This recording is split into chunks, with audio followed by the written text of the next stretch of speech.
Hello, everyone. I'm back. It's Melinda NailFanatic. We're going to do another tarot show. What is really going on? What is really going on? Tell me what's really going on. That's what I want to know. What's really going on? We think we know what's going on. We have an idea. We think we know what's really happening, don't we? I see Melanin Moon Mystic. I see Michaela. Glad to have you back. I see Kaya. Girl, I was thinking about you the other day. And I ain't heard from you in a minute, so I'm happy to see you back too. Ladies, thank you for returning.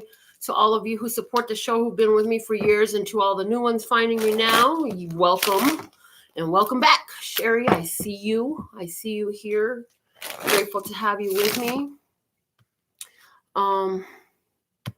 We're gonna do this two-party situation, and we are going to see what's really going on because we think we know what's going on. So let's see what's going on with us, and then let's see what's going on. No. Rewind. We're gonna see first what do we think is going on with us in the other party, and then what's really going on with us in the other party. Okay, that's what's going to happen, and then we'll see where the cards go from there. So what do we think? Where do we think we are? Where do we think we are? To us. Where do we think we are? Okay. Wow. Okay. Look, I asked for one card. Dude, where do we think we are? We think we're the Empress.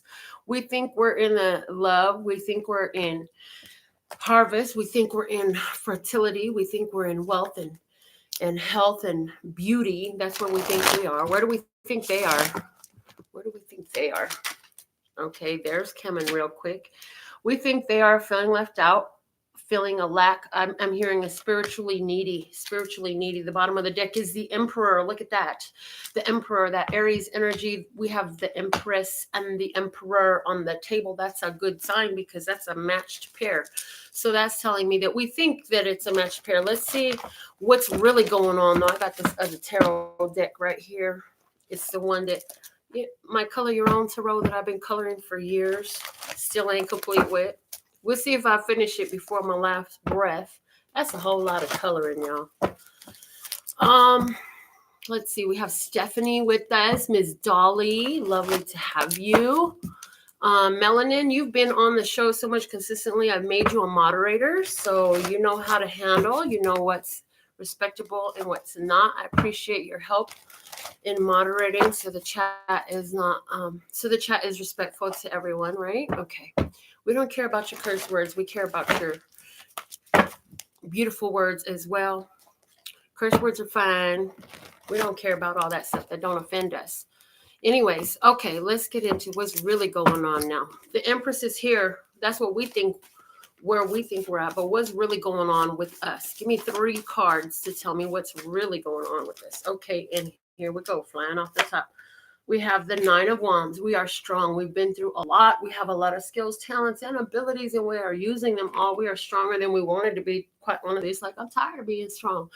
But you know what? You can't change who you are. You're just strong. You came here to be strong. Hey, Mama Bear, lovely to have you back.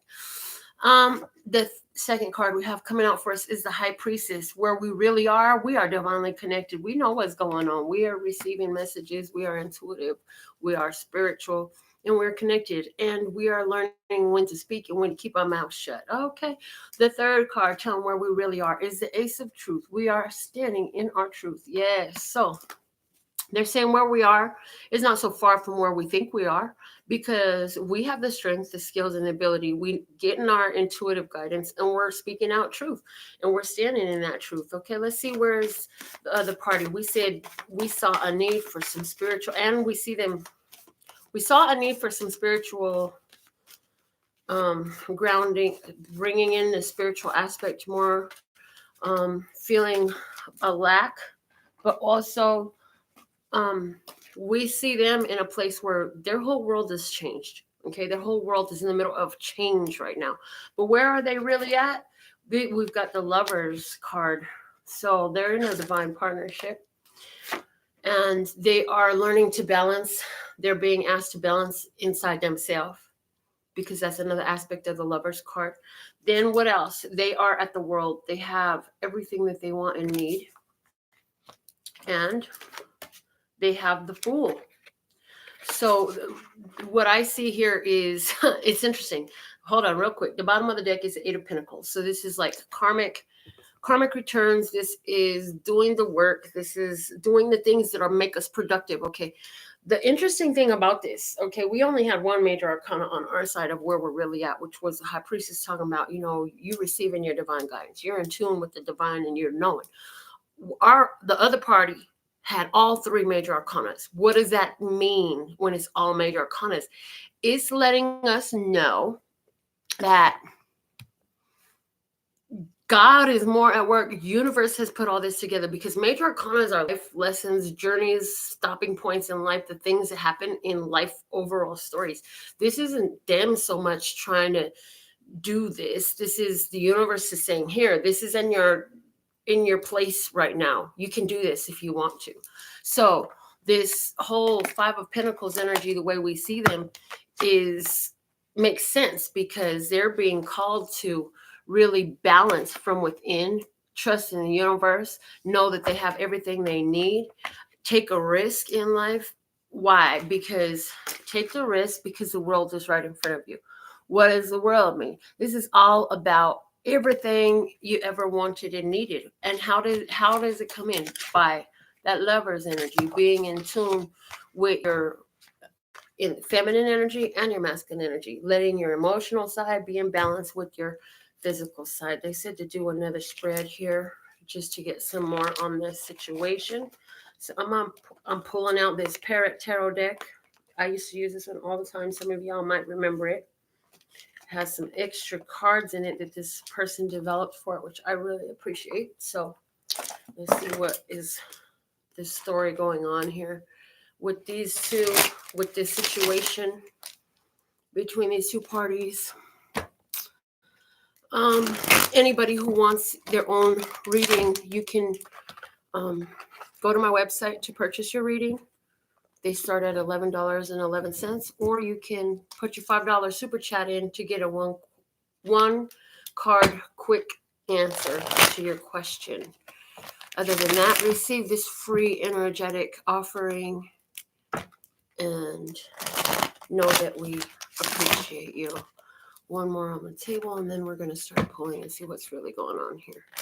They're showing me the 7-card gypsy spread for this, so let's see. In this situation, what's the past energy? In the past, where are we coming from with this? In the past, the Fool is there. There we go with that Fool energy. And there was just a high vibration trust, going along with the flow, not really reading too much into things, just serendipitous, happy-go-lucky, like I'm worried about the future I'm living in right now. And that was the past. In the present, we have the Six of Cups. So this is a return to pleasure. And there's also a recognition of soul connections here. So there's a recognition that, hey, you know what? Me and this person, we are definitely soulmates. Or me and this situation, this is definitely something that's on my soul. Let's see what is the hidden blessing in the situation. Hidden blessing is the Six of Wands. The hidden blessing is there's victory, there's recognition, there's a win in this situation, okay? And this is something that's going to bring in a lot of confidence is what I'm hearing. Confidence and pride. Confidence and pride. Okay. Confidence and pride for both parties. This is to help both parties become more confident and more trusting in themselves, their decisions, their choices, their actions, where they've been, where they're going. What is the challenge in this? The challenge is the Five of this, and its keyword is worry. And it's interesting because the other party had that same Five of Pentacles energy, same card, different deck, right?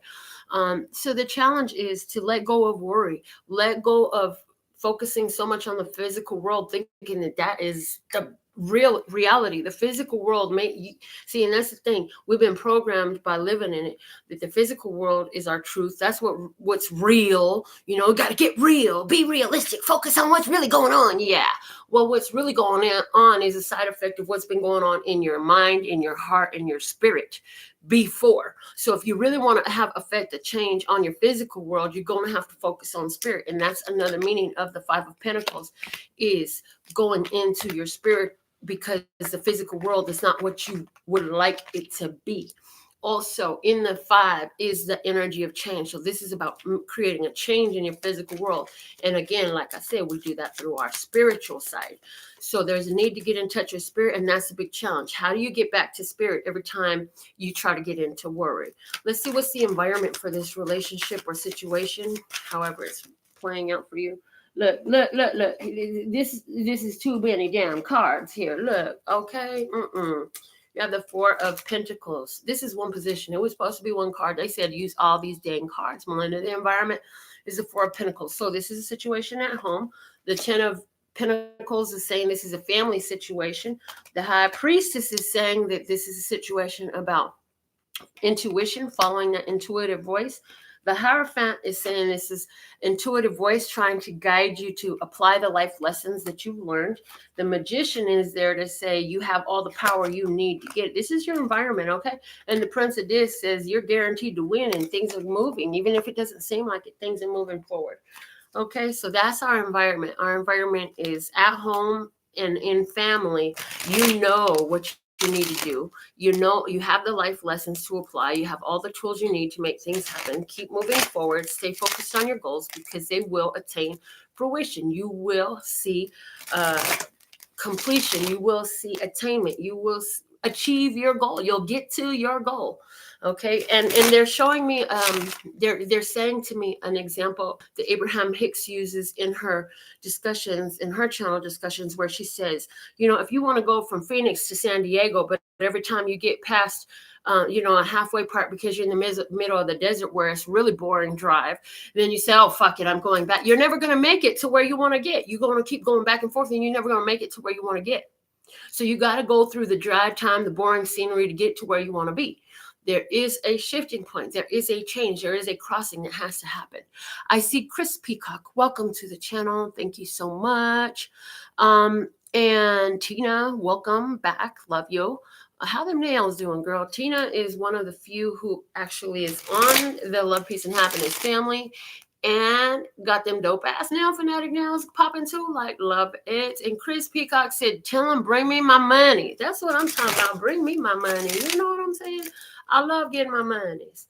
And just because they're saying just because you are a spiritual person does not mean you can't be wealthy too.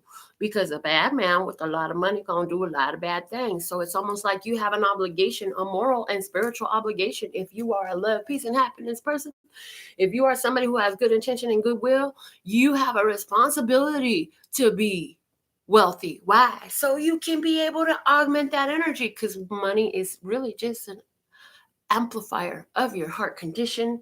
If you are evil, yeah, money will make you more evil and you'll do a lot of evil. But if you are love, you'll create a whole lot more love with it. Anyways, let's get back to this spread here. What's the advice for us moving forward in this situation? Advice for us moving forward. Yay. All right, look, too many cards again, but they say take them out. First piece of advice is the Mentor of Cups. Learn the important, and this is one of the cards I was talking about, that this deck has different than other tarot decks. They added in 4 and they are the mentors. It's the teacher of what? The Suit of Cups, the teacher of emotions, learning about emotions, learning about your effect on emotions in yourself, on your external world, all that. And the second piece of advice is the 9 of Swords. In this deck, it's called Cruelty. So what I'm hearing, because the 9 of Swords is about facing your fears. It's about going through the things that you think are so scary that they block you from reaching a point, a shifting point, a change, a culmination, okay, an ending of a situation, because you don't want to take the last step. It's like you done drove all the way across the country. Now you afraid to walk in the door. Dude, get in the door. And what's so bad? Like, you've come all this way. You got to keep going to get through. The other bit of advice for us is the Temperance card. The Temperance card, first off, is about, this is my twin flame card. So if you have a twin flame relationship, don't give up. This twin flame relationship is teaching you how to really utilize your emotions to get through the things that you fear the most, to be able to create this balance. And this is coming up through the mirror reflection of the other Okay. But also, this is for those of you who are not resonant with that twin flame energy. This is also saying that it's about keeping your own emotions in check. Keep yourself in check in here. This is the check yourself before you wreck yourself card, too. It's my twin flame card, and check yourself before you wreck yourself. Because this is one person, and the emotions, they know how to temper them. They know how to process them. They know how to pick them apart for what they are. And they stand still and allow the emotions to flow through them, not stick to them. Okay. So emotions ain't made to, you don't have to own the emotion. You can feel it and let it go. You don't have to own the emotion. And that's very much what this is saying, because as the emotional teacher here is here to say, you got to face your fears and let those emotions run through you, not stick to you. That way you can become at one with the flow that you're in. And they're saying right now is a lot of emotions going on that is being released in regards to this energy of lack and limitation. Okay. In regards to, this is abandonment, this is a lack of limitation, this is feeling left out, feeling alone, feeling by yourself, feeling unwanted, unworthy, or unloved, or undeserving, right? A lot of emotional processing surrounding that energy that it came in a certain vibration, it came in a certain feeling, and to finally release it, you're going to go through that feeling one more time from a different headspace, because you have rose up on the spiral of time of experience to the same place in a different headspace. Okay. All right. Let's see. What is the most likely outcome for the situation as it stands? What's the most likely outcome? And I see my boy Josh online. He reads. He's got a channel on here. Josh, can you put your channel in the comments, babe, so they can find you? Josh is a reader. And once in a while, when I want somebody else to read for me, I will contact Josh, because I appreciate his readings and his raw honesty. Yeah, baby. All right, outcome. Wow, where are you being brought to? The Two of Cups, the love card. And they said, that's all you need to know. All this stuff is being brought to love. So this relationship, look, it's a soulmate. That for some of you, you really know it's a twin flame. There is victory in this. That's a hidden blessing. And the Two of Cups is here to say you moving right on into the energy of love. That is the outcome in this, okay? The bottom of the deck is the Queen of Discs. This is about you handling house and business. This is about you handling emotions and finances. This is about you grounding the energy that you need to create in this world, creating the reality you want to see, do, and be by creating it in yourself first, and then you can see it in the world around you. Okay. The Two of Cups. So look, and then I'm asking for clarifiers over it. The Ace of Swords, the Seven of Wands, and the Four of Wands. Praise the Lord. So clarifying the Two of Cups, the love card that you get yes, the universal yes, victory, winnings, yes, and the Seven of Wands, victory and winnings coming through persistence, with the Four of Wands giving you new beginnings, instituting new arrangements, taking you to a new place, a portal to a new reality. And for some, this relationship is going to go to a marriage. Okay. That is the messages that I have for you today. Thank you for joining me. How did you like yesterday's reading in the shadows? Oh my gosh, it was so juicy and delicious. Whew. So let's see. Adi de Leo's YouTube is at Nephra Blue Lotus, and you can look him up on Facebook at Ari de Leo and at Nephra Blue Lotus. Nefera Blue Lotus. You know how to spell those. All right. Ms. Dolly, thank you so much. She says amen to those blessings and the divine. And thank you, lovely. And you know what, Melanin Moon Mystic, we really appreciate your moderation, girl. She let them know if you want a question answered at the end of the reading, please donate at least $5 super chat. Praise the Lord. Yes. Okay, so that's what I got for you today. From now until my next reading, I absolutely love and adore the part of me that aligns with you. The golden thread that shines all the way through, called love and peace and happiness. And in the meantime, in between time, you can treat yourself at lphtarot.com. Oh my God, you guys, look at my nail. My girlfriend suggested that I make a rainbow. This thing is too big. I'm totally redoing this. Like, I like it, but it's just too much. But I'm just happy that I made it because it's transparent and it's a rainbow. Rainbow love. Love is love. Love is love. I'm just saying. Okay. Anyways. Rewind and start the song over again? Okay, sure, why not? From now until the next video, I absolutely love and adore the part of me that aligns with you. The golden thread that shines all the way through, called love and peace and happiness. And in the meantime, in between time, you can treat yourself at lvhtarot.com. It's in love, peace, and happiness to you and yours, and of course, me and mine. Until next time.